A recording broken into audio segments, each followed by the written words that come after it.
The methods that Cambridge Analytica has used, the fact that we went and harvested upwards of 50 million people's personal and private data without their consent is wrong. It was a revelation that shook the world and brought a tech giant to its knees. We didn't take a broad enough view of our responsibility, and that was a big mistake. And it was my mistake, and I'm sorry.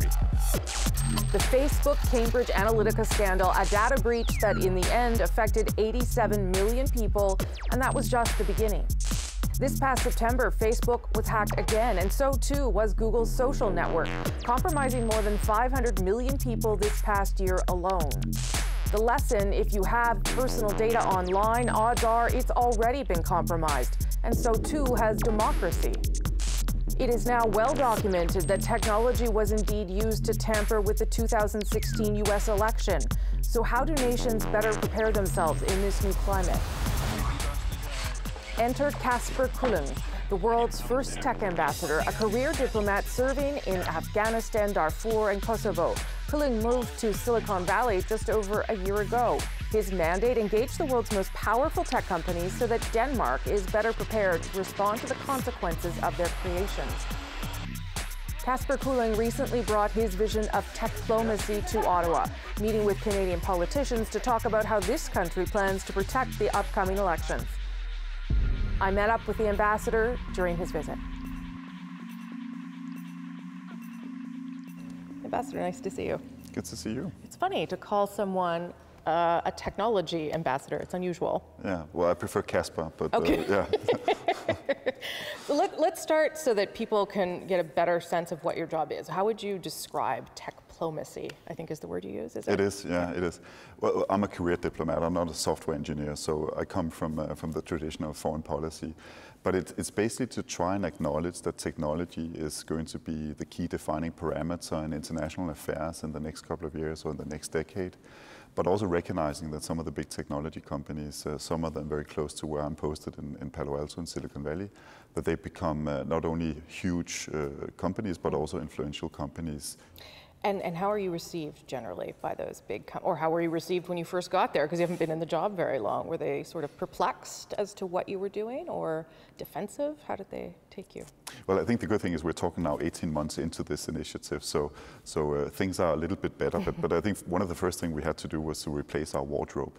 Because I come from a role as an ambassador, so I have a lot of suits and a lot of ties. And the first meeting I had with Google, and together with my deputy, we came dressed as real diplomats, and our counterpart came in sneakers, shorts, and an old Metallica T-shirt. So we've adjusted to the local environment. So that's a good beginning. But to be more serious, it's been a mixed ride. Some of the companies have, from the beginning, acknowledge that they need to work closer together with governments. They can't do it alone. They are not elected entities or democratic states. Then there's been a large group of companies that have been more reluctant or a little bit skeptical to want to find out. Are you willing to name which companies are more reluctant? I prefer not to. I'm sure you will ask that question. But the interesting bit is we've had a small hard group of companies that have been very, very difficult to work with. Not particularly interested in opening up, even to have meetings with me. So it's been an interesting ride or journey, as they say in Silicon Valley.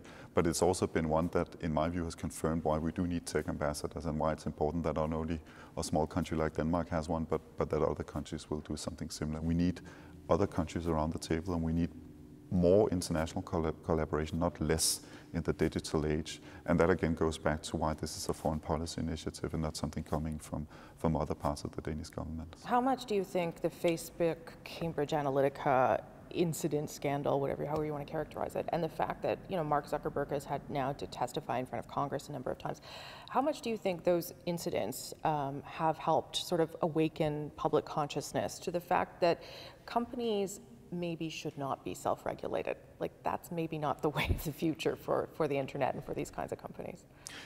Well, I can tell you that the number of questions on why do we need a tech ambassador and what does a tech ambassador do, the questions have been reduced in frequency after some of these scandals. Right. And I think it was President Obama's chief of staff that said, never let a good crisis go to waste. And it goes without saying that some of these big scandals, the Cambridge Analytica case, some of the other data leaks, more than 500 million people have been involved in data leaks in the last 10 months alone.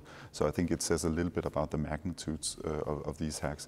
Now, that has been a blessing in disguise in the sense that it sort of makes it evident to most people, including the public back home, that there are boundaries and there are real issues at stake. And it is necessary for us to have a conversation with the companies, also to make sure that they assume a responsibility which is proportional to the kind of influence they're exercising. I mean, companies are largely governed by the bottom line, these giant companies, right? Yeah. So is it the users that will punish them if they see that they're not playing the societal role that you want them to play? Is that the idea? I think it's actually that there's both sort of a top-down and a bottom-up aspect of it. I think the top-down thing is governments, the role of international organizations, the European Union in our case, to make sure that you have a basic set of rules or principles that companies need to adhere to. But I think what we are increasingly also looking at is to make sure that there is a bottom-up dimension of it where the companies or the employees are also taking responsibility for it. I think there was an interesting example in the UK some months ago about how algorithms in some airlines were set up to make sure that families were basically split when they did the seat allocation to make a little bit extra of having families pay to be seated together. Yes.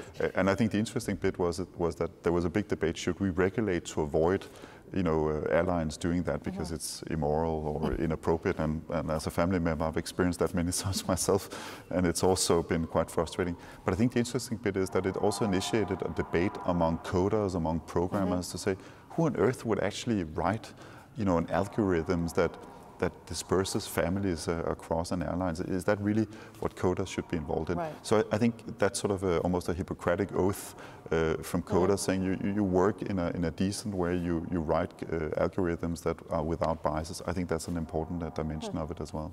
We are in this country right now deciding whether or not to ban Huawei, the 5G network, which some of our allies have done. For some reason, we are still not sure what we're doing, and as you know, we're dealing with the whole political aspect of that as well. But I think it comes down to the question of, can we trust China, given what we know about cyber activity, cyber spying, cyber crime? What are your concerns around that, around having a superpower like that who is questionable in their behavior when it comes to tech companies? Well, when you visit China, whether it's Beijing or Shanghai or Shenzhen or Guangzhou, it's impossible not to be impressed with how technology has taken China to a completely different place. People very often look towards Silicon Valley for innovation and entrepreneurship. And I think, the jury's still out on where is the epicenter for new technology. And there are a lot of indications that China is moving much faster than the rest of the world.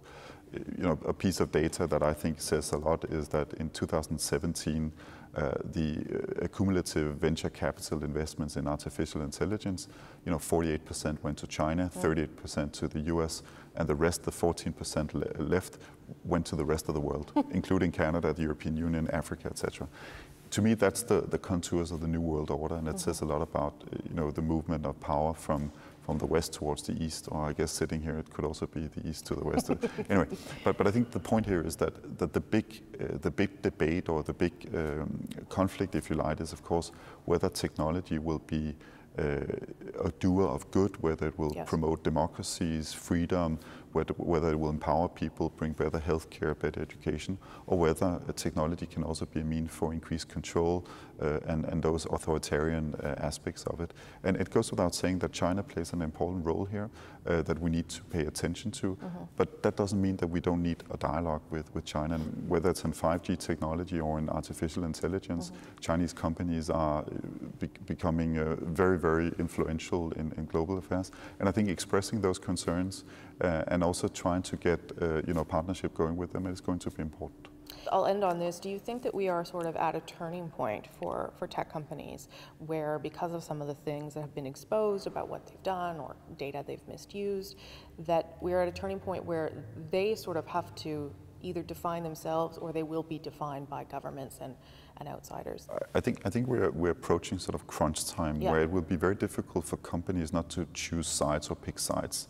It's acknowledging that there are right things to do and wrong things to do. And I think that's actually a window of opportunity for getting the technology industry closer together with governments. And also in ensuring that technology will continue to bring positive changes, but also to make sure that our democracies, our institutions, our governance structures are not completely undermined. So to me, those are fundamental, very, very big issues, critical issues.